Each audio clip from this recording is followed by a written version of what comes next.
एक बार की बात है, भगवान राम की पत्नी माता सीता अपनी मांग में सिंदूर लगा रही थी। हनुमान जी यह सब देख रहे थे। हनुमान जी ने पूछा, माता अपने माथे पर सिंदूर क्यों लगाते हैं? सीता जी ने हनुमान जी की जिज्ञासा दूर करने के लिए उत्तर दिया, हनुमान में भगवान राम के लंबे जीवन, उनकी लंबी आयु के लिए अपनी मांग में सिंदूर लगाती हूँ।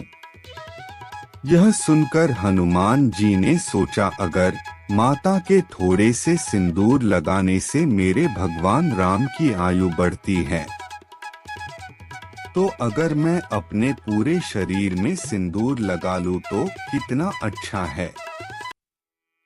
मेरे प्रभु की आयु हमेशा बढ़ती जाएगी। हनुमान जी ने अपनी पूरी शरीर पर सिंदूर लगा लिया और माता सीता के पास गए। माता पिता मुस्कुराई और हनुमान जी को भगवान राम के पास ले गई। भगवान राम ने हनुमान से पूछा, हनुमान तुमने इतना सारा सिंदूर क्यों लगाया है? हनुमान जी ने सारी बात बताई। भगवान राम यह सुनकर बहुत खुश हुए और हंस पड़े। उन्होंने हनुमान को अपने पास बुलाया और मैं तुम्हारे प्रेम और मेरे प्रति भक्ति से बहुत खुश हूँ और अब से लोग तुम्हें बजरंगबली के रूप में भी जानेंगे।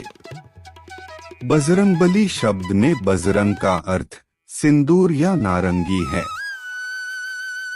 बजरंगबली का मतलब सिंदूरी शरीर वाला होता है। दोस्तों, आपको हमारी वीडियो अच्छी लगती हो तो ऐसी लाइक जरूर करें और चैनल पर पहली बार आए हैं तो इसे सब्सक्राइब भी करें। प्रभु के सहारे। एक बार एक राजा नगर भ्रमण को गया। उन्होंने देखा एक छोटा बच्चा माटी के खिलौने बनाकर खेल रहा है। उन खिलौने को वह कम से लगाकर फिर तोड़कर माटी में ही मिला देता। राजा ने अचरज होकर पूछा, तुम यह क्या कर रहे हो? बच्चों ने जवाब दिया, मैं इन खिलौने से पूछता हूँ कि कभी राम नाम जप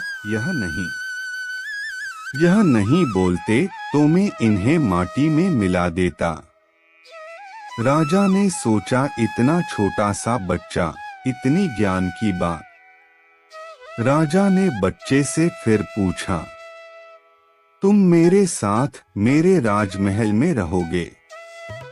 और बच्चे ने कहा, जरूर जाऊंगा, पर मेरी 4 शर्त है।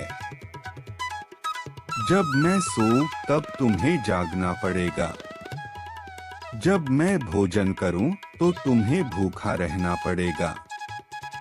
जब मैं कपड़े पहन लूंगा तो तुम्हें बिना कपड़े के रहना पड़ेगा। और जब मैं कभी मुसीबत में रहूं तो तुम्हें अपने सारे काम छोड़कर मेरे पास आना पड़ेगा। अगर आपको यह शर्त मंजूर है तो मैं आपके राजमहल में चलने के लिए तैयार हूँ। राजा ने कहा, यह तो असंभव है। बच्चे ने कहा, राजन, तो मैं उसे परमात्मा का साथ छोड़कर आपके साथ क्यों रहूं, जो खुद बिना कपड़े के रहता है और मुझे कपड़े पहनता है, खुद भूखा रहकर मुझे खाना खिलाता है, खुद जागता है और मैं निश्चित होकर सोता हूँ। और जब मैं किसी मुश्किल में होता हूँ तो वह बिना बुलाए मेरे लिए अपने सारे काम छोड़कर दौड़ कर आता है।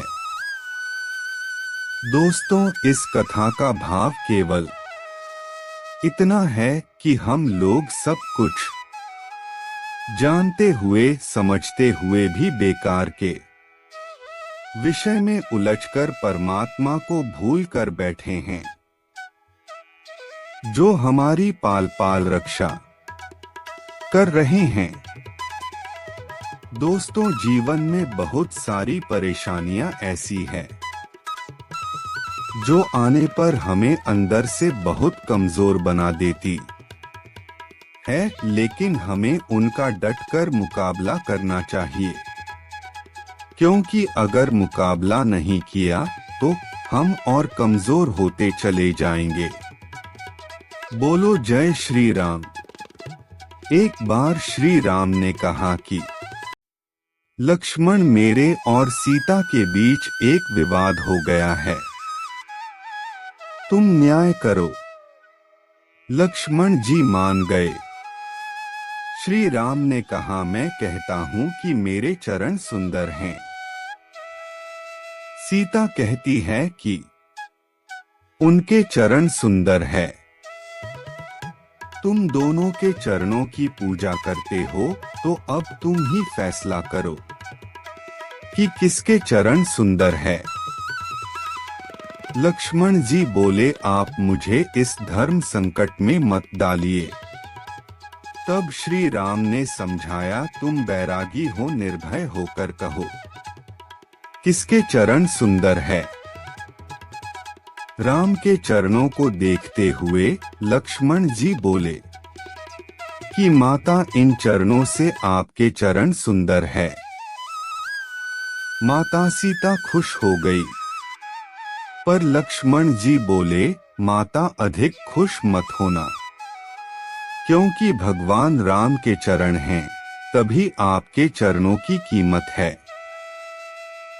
अब राम जी खुश हो गए। तब लक्ष्मण जी फिर बोले, आप दोनों को खुश होने की जरूरत नहीं है, क्योंकि आप दोनों के चरणों के अलावा भी एक चरण है, जिसके कारण ही आपके चरणों की पूजा होती है। यानी आचरण, आपके चरण सुंदर है तो उसका कारण आपका वहां आचरण है। व्यक्ति का आचरण अच्छा हो तो उसका तन और मन दोनों ही सुंदर होते हैं, और वह संसार में अपने नाम की अमिट छाप छोड़ देते हैं।